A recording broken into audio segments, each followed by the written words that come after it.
Hello guys, welcome you all. Question number second solve करते हैं। Question for short answer का क्या लिखा हुआ है? The voltage and current in a series AC circuit are given by. Voltage और current in a series AC circuit, ये इन दोनों इक्वेशन के द्वारा दी जा रही है। ठीक है, तो अब ये मान लेते हैं इसमें एक सर्किट है, ठीक है, और यहाँ पर एक एसी करंट का एसी वोल्टेज का सोर्स है। अब इस सर्किट में कुछ भी हो, चाहे वो वोल्टेज हो, चाहे रजिस्टर हो, कैपेसिटर हो या फिर इंडक्टर हो, उन सब चीज़ों की बात नहीं की, यहाँ कुछ भी हो। ठीक है, मेन मुद्दा क्या है? देखो भाई, वोल्टेज क्या है? V naught cos omega t, और करंट जो है, करंट वो कितना है? I naught sine omega t. ध्यान देना भाई, ये voltage as a function of time है और ये current as a function of time है। ठीक है, और ये वी नॉट और आई नॉट क्या है? करंट और वोल्टेज की जो मैक्सिमम वैल्यू है वो। ठीक है, और आपको पता होना चाहिए कि power delivered in a AC circuit क्या होता है? V R M S into I R M S cos of theta. ठीक है ना, V R M S into I R M S into cos of theta. और ये theta क्या होता है? थीटा होता है वोल्टेज और करंट के बीच का जो फेज डिफरेंस होता है, जिसको अपन फेज फैक्टर बोलते हैं। ठीक है, अब देखो भाई, इस v is equal to V naught cos omega t को मैं क्या लिख सकता हूँ? इसको मैं लिख सकता हूँ v is equal to V naught sine omega t plus 90। ठीक है ना, तो इस वाली इक्वेशन को मैंने यहाँ पर रीराइट किया। ठीक है, और इस सेकेंड इक्वेशन को एक बार फिर से लिख देता हूँ। i इज इक्वल टू क्या आ गया? आई नॉट साइन ओमेगा टी।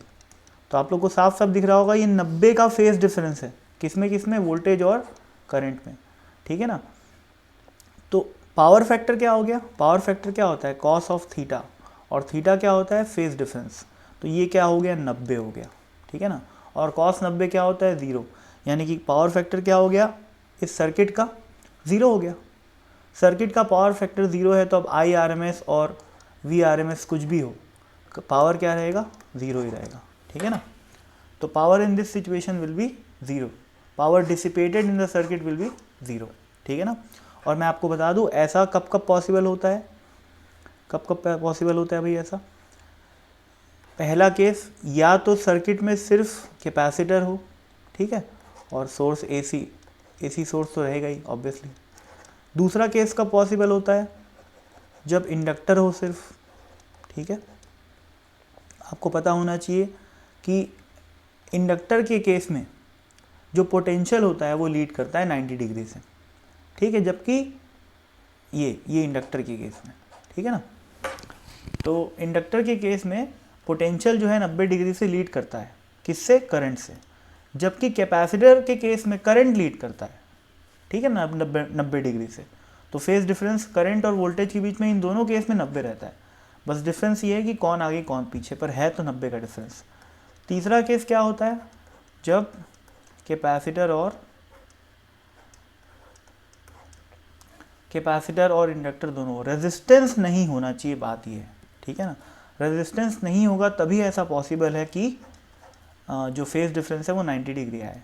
ठीक है, अब इस चीज़ को मैं एक्सप्लेन करने अगर बैठ गया यहाँ पर, मैं बता दिया हूँ कि 3 केस पॉसिबल है, लेकिन इस चीज़ को अगर मैं एक्सप्लेन करने बैठ गया तो इस क्वेश्चन के स्कोप से बहुत आगे चले जाऊँगा मैं। ठीक है ना, इस क्वेश्चन की डिमांड तो बस इतनी थी जो मैं बता दिया। ठीक है, तो चाहो तो अभी के लिए इसको समझ लो, याद कर लो चाहे तो, कि इन तीनों सर्किट में ऐसा पॉसिबल होता है। और आप क्लास में थ्योरी तो पढ़ ही रहोगे, ठीक है ना, तो उसमें बताया जाता है ये सारी चीज़ें। ठीक है, कि एलसी सर्किट में क्या होता है, हाउ एलसी सर्किट में, मतलब एलसी सर्किट में कैसे फेज डिफरेंस 90 डिग्री आता है, ये क्लास में बताया जाता है फेजर डायग्राम से। तो उतना मैं यहाँ पर नहीं बता रहा हूँ, क्योंकि अपन यहाँ पर थ्योरी पढ़ने नहीं बैठे हैं। अपन का काम है सिर्फ एससी वर्मा सॉल्व करना। ठीक है, मतलब अपना काम नहीं है, आप लोगों का काम तो ऑब्वियसली सब कुछ है, पर मैं यहाँ पर सिर्फ और सिर्फ एससी वर्मा के क्वेश्चन सॉल्व कर रहा हूँ। ठीक है, तो इसीलिए बाय बाय।